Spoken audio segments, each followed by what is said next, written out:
Torry Holt, speaking of St. Louis Rams, Super Bowl champ, 11 years. I was saying my loyalty is to well run. Like I watched the way the Warriors draft and develop, and the way that Andrew Wiggins was a bust. He goes to the Warriors and they get the most out of him.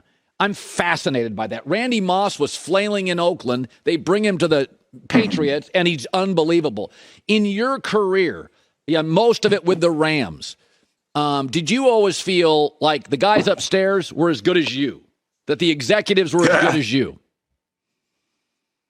Yeah, initially when I was drafted to St. Louis, it was a lot of that energy. It was that vibrant around the building, around the offices, and then something. And in the latter part of my career, it kind of got off tilt. But to your talking about the Rams and what they're doing out in Los Angeles, when you look at Les Snead and Kevin Demoff and Tony Paschal's, the job that they're doing monitoring the cap, Les and his staff going out and recruiting and scouting these players and bringing in players that fit what they want to do. Matthew Stafford was a fit for what they wanted to do as a football team, and you saw that in just 1 year. He's tough. He can throw it.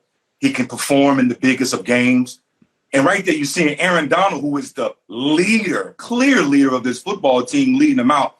They have, and Jalen Ramsey as well, they have guys there that fit the culture and what they want to do and have the same expectations as the upper deck does, as the upper management, and it spills down to the players on the field. Young Van Jefferson right there, an emerging player. I know he's dealing with some injuries, but this football team, this staff, this organization, Les Snead and all of them have done a really good job of putting together a competitive football team in the front office as well as on the football field. They bring in Allen Robinson. Now, Andrew Wiggins was not a bust. I overstated, but he really wasn't as good as they thought. They put him in the right culture. He crushed. I think Allen Robinson's one of those guys. Like, people in the league know Allen Robinson's good, but between Jacksonville and Chicago, he hasn't had elevated quarterback play. I think he's going to be the Wiggins. You're going to look up after about 9 weeks and go, oh, my God, we have 2 1s. What do you know and like about Allen Robinson? Well, what I like is what matters to me is what they're saying about him in camp, what his teammates are saying about him in terms of how he's learned the offense, how he continues to ask questions. He's one of the hardest working players on this football team. And that's another thing when you think about this culture. Your best players on this football team, you think about Jalen Ramsey and Aaron Donald and Cooper Kupp and Matthew Stafford, the list goes on and on. These guys also work hard. There's an example being set every single day. There's a culture, there's a winning environment. So for Allen Robinson, who's never won like that in the National Football League, you telling me he isn't excited? He's very motivated to play with Matthew Stafford along with Cooper Kupp and the rest of this football team because he knows he has an opportunity to compete for something, Colin, which is a NFC, which is a divisional championship, conference championship, and then have an opportunity to go into the playoffs and compete for what we all do when we come into the National Football League, and that's the Super Bowl. So Allen Robinson, in my opinion, is very motivated to play in Los Angeles, and I expect big things from him. Not only statistics, but just his leadership, his veteran presence, doing the little things, blocking in the run game, the 50-50 balls, which we talked about, his ability to run and get out of his breaks. I think Allen Robinson is going to have a big-time year in Los Angeles. Torry, you were uniquely mature and uniquely talented. Jamar Chase is an outlier. It took Cooper Kupp till like year 4 to pop. Devontae Adams had 12 touchdowns in year 3. Stephon Diggs, if I recall, did not get to 1,000 yards. I could be wrong on this. I think it was year 4.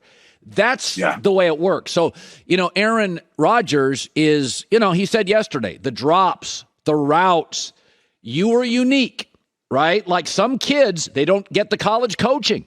They don't get the college discipline. Aaron is like Brady. He's not going to give young receivers a lot of second looks. You're not there, you're out. So I have said this year, I think Green Bay is going to have some struggles offensively. Aaron, and this is not an Aaron criticism. Tom Brady didn't like young receivers either. Edelman took 4 years until Brady trusted him. I think I think this is going to be a little turbulent. What are your expectations with these rookie receivers? Well, it's going to take time. And Aaron, which, I have no problem with him challenging his wide receivers publicly. He's gotten so used to being with Devontae Adams over the last 3, 4, 5 years or whatever it's been, where you get a little bit comfortable. You know, the expectation that position is high because you have a guy like Davante Adams, and I know he's mentioned Randall Cobb as well, but he's got some young, talented receivers that need to hear that from Aaron Rodgers, but also need for Aaron Rodgers to hug on him too, love on him and say, hey, I know it's going to be some growing pains. I got you, but I need for you to continue to bring up your level. These guys got to grow up quick, and that's asking of a lot from a rookie player. But I think these guys have the mental fortitude. I think they have the athletic ability, the skill sets. It's just going to take some time. He's just trying to minimize that time because he knows his clock is ticking in regards to having an opportunity to compete for a Super Bowl. He's been in 2 NFC championship games. He hasn't won anything. And as talented as he is, he's the MVP. He hasn't done anything. So he knows his clock is ticking, and it's going to, and a large part of him getting back there, he's going to need his receivers to perform. And the receivers got to say, you know what, Aaron? I feel you. I appreciate you calling me out. Let's stay out there practice and get some extra throws in. Let's stay out there practice, or let's come in early. Let's get some film work in. So any time that they can spend with Aaron Rodgers, or the more time that they can spend with Aaron Rodgers, I think you're going to see the mistakes minimized. So I don't have a problem with him calling out, but I also want him to love up on them, and I think he'll be able to get more out of those guys quicker. Listen, when you do get a rookie receiver who's a star, Justin Jefferson or Jamar Chase, you don't have to talk yourself into it.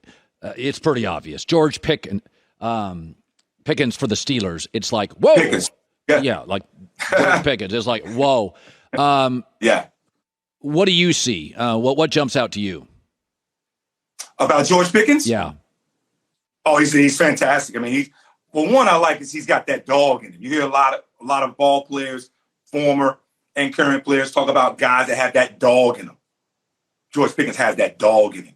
He's long, he's athletic, he can go up and get the football. He's still a little raw in terms of some of his route running, some of his body language. I would like to see him clean that up. But in terms of talent, someone is going to go out there and compete down after down, again, just because he has that dog in him. And being that he played at the University of Georgia, he's played high-level competition, so nothing overwhelms him. I think Pittsburgh, as you saw in the first preseason game, is going to give him ample opportunity to make the squad and make an impact. And then, again, his size. So he becomes even more available, as you see there, in the red zone because he can go up over top of guys. But I love the tenacity. I love the playmaking ability. You see the awareness, the body control right there, catching with his hands. So George Pickens, the suddenness right here to be able to turn the stiff arm. This guy has a lot of talent with dog in him, and he's with the organization that's going to give him an opportunity to compete and perform. 8 straight years of over 1,000 yards. Cooper Kupp, let's pivot back to the Rams, was money last year.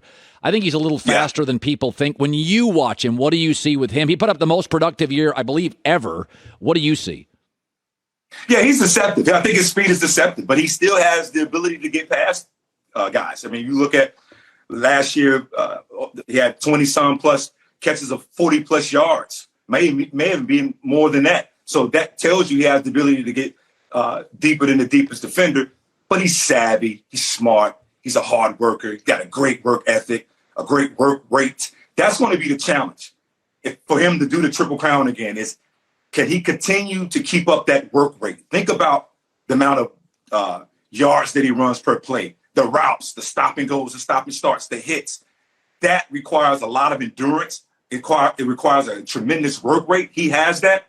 But with Allen Robinson on the outside, being at the X, and then you got McCutcheon, some of these young guys, Tutu Atwell, from what I'm hearing, is having a pretty decent camp. If you get those guys around him to continue to elevate, Cooper Kupp is going to have a fantastic year. Will he have the year that he had last year? I don't know, but I do believe he'll have some of the big moments that he had last year, which is a good sign for this LA Rams team. And again, as I go back to culture with the LA Rams and what Sean McVay has created, Cooper Kupp is certainly the prime example of that. One of your hardest working players, humble player in the National Football League, and a good dude, good family man, good dude, got a lot going for him. And it carries over to the field. It carries over to the field. And he's a tremendous example, not only for his teammates, but he's a tremendous example for the wide receivers in the National Football League. Torry Holt, one of the all-time greats. Good seeing you again, my man. Love having you on. Always. Thanks, Colin. You know it's always good coming on with you, bro. I'm here anytime. Super Bowl champ. Yeah. Little Rams love there. Well, why not? If we talk Cowboys, they can't win a playoff game. Hi, everybody. Thanks for watching. Subscribe here to get the latest from the show. Also, be sure to check out more of the best clips from The Herd or go watch a few segments from other shows on FS1.